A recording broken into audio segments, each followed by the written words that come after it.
मैंने जय जगन्नाथ केमिति अच्छे plus two second year board exam 2026 sociology सामाजिक विज्ञान यूनिट 2 रो भारतीय सामाजिक चिरंचना पे जिते गुड़ी अच्छे 2 मार्क गुड़ाक यूनिट रो क्वेश्चन प्लस आंसर तुमको यही पीडीएफ गुड़ाक देवी तुम पीडीएफ गुड़ाक कौटू पाइब मु तुमको वीडियो लास्ट कहबी वीडियो गोटे पासवर्ड अच्छी पीडीएफ पासवर्ड पीडीएफ पासवर्ड देले ही से पीडीएफ ओपन हो देख वीडियो आरंभ सेशन देखी नियो मु तुमको कहूँ देख फास्ट क्वेश्चन देखो जाति शब्द उत्पत्ति किपरि होइतिला जाति शब्द किपरि आरंभ होइतिला सेटा भी लिखिबो हला एक क्वेश्चन चलो 2 नंबर कोन देछि प्रजाति कहिले कोन बुझ एटा से इंपोर्टेंट क्वेश्चन रे प्रजाति कहिले कोन बुझ अब अंत विवाह कहिले कोन बुझ अरे अंत विवाह एटा से सहज क्वेश्चन प्रति वर्ष पचारुच हला ना निज जाति बा उपजाति भितरे विवाह करबा नीति को अंत विवाह बोली कुहा जाए हला एमिति लिखियो सब गुडा देछि सब गुडा को पढी पढी पूरा मन रखि देबो घोषित बरे आसीबो माने आसीबो हला जाति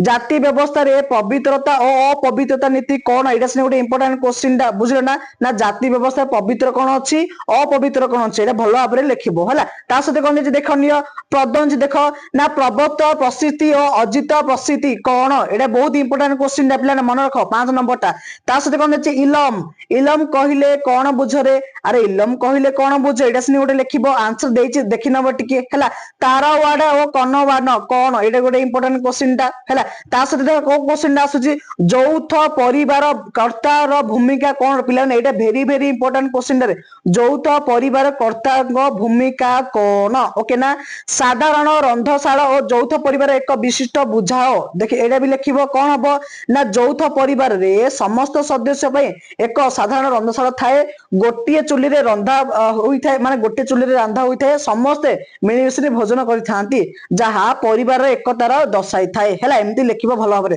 तापरे कोन छै आउटे देखो यौथ परिवार किपरि मा बीमा कंपनी बा सामाजिक निरापत्तार प्रदान करे रे हला एडा सिने गोटे भलो भाबरे बुझेई लिखिबो बुझलो ना नेक्स्ट क्वेश्चन कोन देछि ग्राम्य समुदाय सामुदायिक मनोभाव कहिले कोन बुझ हला सब गुडा को भलो भाबरे जेन गोटे छोटो पिला पढिला सब गुडा को लिखिछि रे हला भलो भाबरे एती लिखि नबो आ गोटे लाइन भी ऐड करबो क्वेश्चन हला ना हे जिवो बुझलो ना ता सते कोन देछि जनसंख्यांकी हला जनसंख्यांकी कहिले कोन बुझ बहुत इंपोर्टेंट क्वेश्चन रे हला ता सते कोन देछि ना ग्राम देखिनियो ना ग्रामरु शहर को स्थानांतर टाणीबा और ठेलीबा को कारण कोन अछि कहिबो टिके काहे कि ग्रामांचल शहरांचल सब पहुचनी हला एटा सिन लिखियो बुझेगी ता से कोन देछि अरे जीवेश्वरवाद बा जीववाद कोन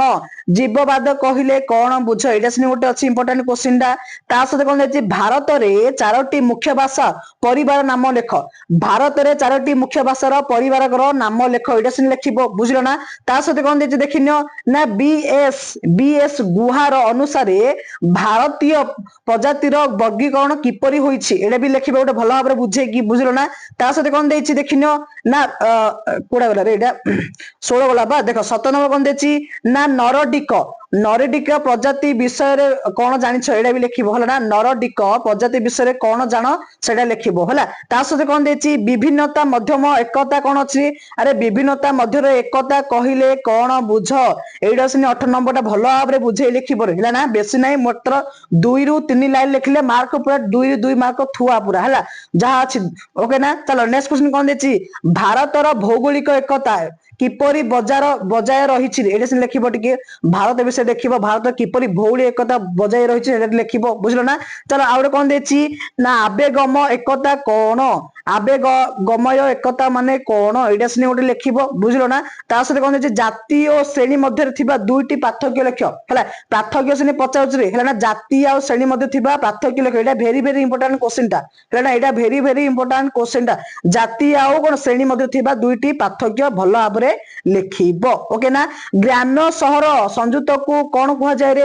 हला ग्राम शहर संयुक्तता कोन एटा सिने भलो भाबरे लिखि दो ग्रामांचल और शहरांचल मध्य रे रहिथिबा सामाजिक और अर्थनैतिक संपर्क को ग्राम्य शहर संयोग बोली कुहा जाय थाए एमिति भलो भाबरे लिखिबो बुझलो ना जाति पंचायत कोन रे अरे जाति पंचायत कोन मुख्य कार्य कोन एटा सिने लिखिबो एटा सिने वेरी वेरी इंपोर्टेंट हला ना जाति पंचायत कोन मुख्य कारण कोन लिखिबो एटा लिखिबो ता सते कोन देछि ना इंडो आर्य भाषा परिवार विषय रे लेख टिके लिखिबो इंडो आर्य भाषा परिवार विषय टिके लिखिबो ओके ना ता देखो लास्ट क्वेश्चन कोन देछि हिंदू यौथ परिवार संज्ञा प्रदान करो एटा सिने लिखिबो हिंदू यौथ परिवार संज्ञा प्रदान कर एटा कोन लॉन्ग क्वेश्चन भी पचारुछ रे मन रख क्वेश्चन आसनी बुझल ना। तो पिला 25टा यूनिट 2 रो जते गुडे इंपोर्टेंट क्वेश्चन सब गुडा दे दीची तमे यार पीडीएफ गुडा को कोडू पाइबो रे देखो आ गुटे के देखो टिप्स देखो कोन देची बोर्ड परीक्षा रे 2 मार्क पाई उत्तर लिखिया समय केवल 40 रु 50 शब्द लिखिबो रे ना व्यवहार करंतु एवं मुख्य शब्द कीवर्ड गुडा को हला अंडरलाइन मारिबो मन सपोज देखो যৌଥ परिवार व्यक्ति मान एक समूह যৌଥ गोटे छात तले बास करंती गोटे रंधा तले खाद्य खाने एमिति क्लिक मारिबो हला ए जो अछि गुडा मेन पॉइंट गुडा को एमिति अंडरलाइन मारिबो हला ना जा पड़े कोन जे जे माने क्वेश्चन देखुथिबो डायरेक्ट पूरा आखि पडिबो सेठी हला ना तमे एटा केमिति पाइबो रे हला तमे एटा केमिति पाइबो पीडीएफ देखो डिस्कशन बॉक्स देखो नहले हमर फास्ट कमेंट देखो से देखो मैं लिंक गुडा दे देछि तुम सेटा क्लिक करी डायरेक्ट डाउनलोड करिवो डाउनलोड करी पूरा प्रैक्टिस करिवो हला यूनिट 2 माने 2 पूरा कंप्लीट हबो हला ना सब गुडा को इंपोर्टेंट क्वेश्चन एती प्रैक्टिस करो मो यूनिट 3 राउंड छी हला रहउची देखाबा नेक्स्ट क्लास।